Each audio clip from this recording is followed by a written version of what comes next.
पहली made in India chip. जी हाँ, भारत ने 32 बिट माइक्रो प्रोसेसर को सेमिकॉन इंडिया 2025 में लॉन्च कर दिया है। भारत में बनी ये पहली स्वदेशी चिप है। इस चिप का नाम है विक्रम। इस मौके पर पीएम मोदी ने कहा कि भारत जल्द सेमीकंडक्टर सुपर पावर बनने वाला है। साथ ही उन्होंने ये भी कहा कि दुनिया भारत पर अब भरोसा कर रही है और यही वजह है कि दुनिया भर के देश भारत के साथ सेमीकंडक्टर का भविष्य बनाने के लिए अब तैयार दिख रहे हैं। दरअसल सरकार ने पिछले 5 साल में 10 सेमीकंडक्टर परियोजनाओं को मंजूरी भी दी है। इसमें करीब 18 अरब डॉलर का निवेश भी आया है। आइए सबसे पहले सुनते हैं प्रधानमंत्री नरेंद्र मोदी ने क्या कहा और उसके बाद ये विक्रम 32 बिट चिप जो है ये क्या है और ये कैसे गेम चेंजर साबित हो सकती है और सेमीकंडक्टर हमारा जो फोरकास्ट है वो क्या है, क्या तैयारी है, इस पर विस्तार से चर्चा करें। जहां दुनिया भर में सेमीकंडक्टर से जुड़े एक्सपर्ट्स हैं, 40-50 से ज्यादा देशों का यहां रिप्रेजेंटेशन है और भारत की इनोवेशन और यूथ पावर भी यहां नजर आ रही है। और ये जो कॉम्बिनेशन बना है उसका एक ही मैसेज है, the world trust India.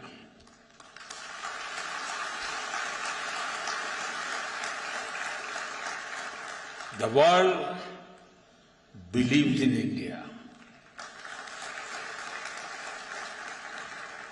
and the world is ready to build the semiconductor future with India.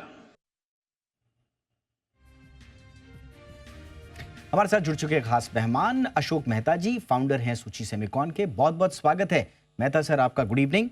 जरा संक्षेप में बताएं सर, ये विक्रम 3201 ये क्या है और ये कितनी बड़ी उपलब्धि है हमारे लिए?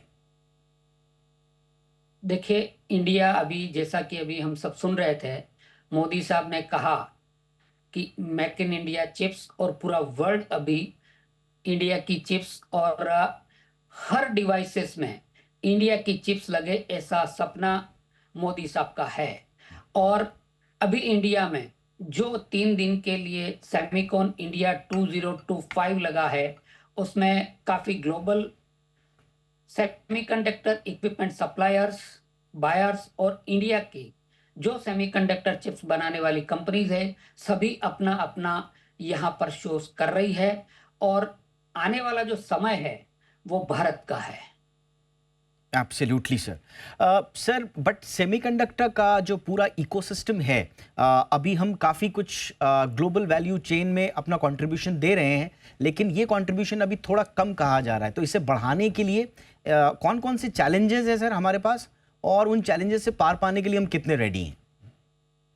देखिए, अभी इसका इंडिया का जो अगर आप मार्केट देखते हैं, इंडिया का मार्केट 2030 में ऑलमोस्ट $100 बिलियन का मार्केट होने वाला है और वर्ल्ड मार्केट वो $1 ट्रिलियन का एक्सपेक्टेड है। अभी कोई चैलेंजेस मुझे तो नहीं लग रहा है, क्योंकि इस इंडस्ट्रीज में पिछले 3 साल से हमने जो मेहनत की इस वैल्यू चेन को सेट करने में, सारे ही इक्विपमेंट सप्लायर्स अभी इंडिया के पीछे हैं, सारे रॉ मटेरियल सप्लायर्स इंडिया के पीछे हैं।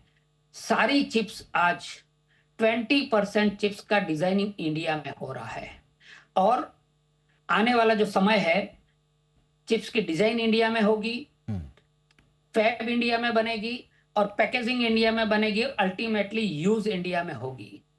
अगर आप इंपोर्ट देखें इंडिया का, तो क्रूड के बाद सबसे बड़ा इंपोर्ट इलेक्ट्रॉनिक्स का है और मोदी साहब का सपना है कि इलेक्ट्रॉनिक्स का हब इंडिया बने और बिना चिप्स के कोई इलेक्ट्रॉनिक इंडस्ट्रीज काम नहीं कर सकती। आने वाला समय एआई का है, ऑटोमेशन का है।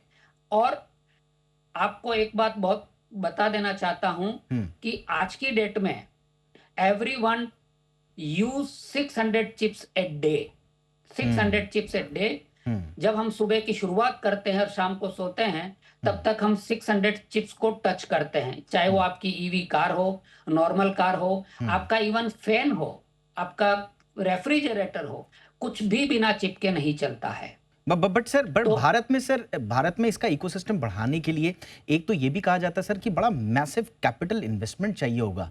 अब एक सेमीकंडक्टर फैब्रिकेशन यूनिट जिसे फैब कहते हैं, उसी को अगर बहुत ज़्यादा कैपिटल इंटेंसिव है सर, 5-7 बिलियन डॉलर्स की रिक्वायरमेंट होती है। वो क्या है, हमारे पास उतना एडवांस टेक्नोलॉजिकल गैप भी कहा जाता है कि हमारे पास अभी काफ़ी है, इंफ्रास्ट्रक्चर की डेफिशिएंसीज जो हैं। तो ये सारी चीज़ों पर कितनी तेज़ी से काम हो रहा है सर, और चैलेंजेस आपको नज़र नहीं आ रहे ये वाले सर कि हमारे लिए बड़ी मुश्किल है? देखिए, कैपिटल इन्वेस्टमेंट तो है। अगर कैपिटल इन्वेस्टमेंट नहीं होता तो ये इंडस्ट्री कब से चालू होती।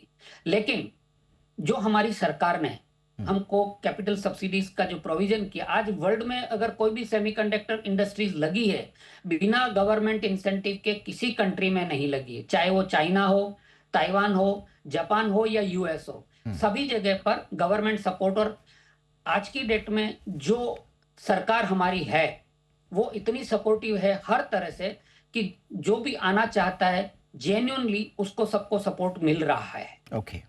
और आने वाले टाइम में देखिए, फैब का नो डाउट बहुत बड़ा इन्वेस्टमेंट है, लेकिन एक फैब के पीछे 10 पैकेजिंग इंडस्ट्रीज चलती है। इंडिया वर्ल्ड में अभी 87 फैब यूनिट्स है, बिग साइज के, almost medium size to big size के। तो टाइम तो लगेगा, लेकिन इंडिया डेफिनेटली इसको अचीव करेगा। एक क्विकली सर, जो इंफ्रास्ट्रक्चर के हिसाब से अब इसमें एक दिक्कत ये है सर, इसमें कहा जाता है कि बड़ी हाई स्टेबल पावर सप्लाई आपको चाहिए, millions of litres of fresh water, clean water चाहिए, आपको डस्ट फ्री एनवायरनमेंट चाहिए। अब भारत में सर ये एक साथ ये चीज़ों को ढूंढना और इंफ्रास्ट्रक्चर वाइज बड़ा चैलेंजिंग हो जाता है, तो इस मोर्चे पर कैसे पार पाया जाएगा? देखिए आपको जो पावर और पानी की बात करें, पानी केवल वेफर्स जहां पर फैब लगती है उसी को पानी चाहिए। पैकेजिंग यूनिट में पानी का कंजम्पशन है ही नहीं है। जो थोड़ा है, बहुत छोटा पोर्शन है, वो डीआई वाटर। तो हम लोग क्या है, पानी को पहले आरओ में कन्वर्ट करते हैं और आरओ से फिर उसको डीआई वाटर में कन्वर्ट करके पैकेजिंग में कुछ स्टेज में ये यूज होता है। अदरवाइज ओनली फैब के लिए पानी का यूज है और इतना कोई बड़ा इशू नहीं है। दूसरी बात है कि स्टेबल पावर की, तो स्टेबल पावर अभी आज की डेट में इतना इश्यूज नहीं आ रहा। अगर हमारे पास डायरेक्ट वो लाइन अगर है पावर स्टेशन से तो किसी तरह का इशू नहीं। और सारे ही इक्विपमेंट्स ऑलमोस्ट जो टेक्निकल इक्विपमेंट्स है, ऑल टेक्निकल इक्विपमेंट्स हम यूपीएस से कनेक्ट करके चलाते हैं। अभी हमारा प्लांट तो प्रोडक्शन में आ गया है, हमारी पहली चिप्स निकल चुकी है, हमने यूएस को डिस्पैच कर दी है। तो मुझे पानी का, पावर का किसी तरह का कोई भी इश्यूज नहीं आया है। All right sir, thank you so much sir. Thank you very much. आपने बहुत डिटेल में बताया और थोड़ा सा हमें रोशनी दिखाई कि सेमीकंडक्टर में दुनिया का हब बनने के लिए जो हमारे जो चैलेंजेस हैं उसमें कितने हम आगे बढ़े हैं और कितना अभी आगे रास्ता बाकी है। Thank you sir for your time, Mehta sir. Thank you very much.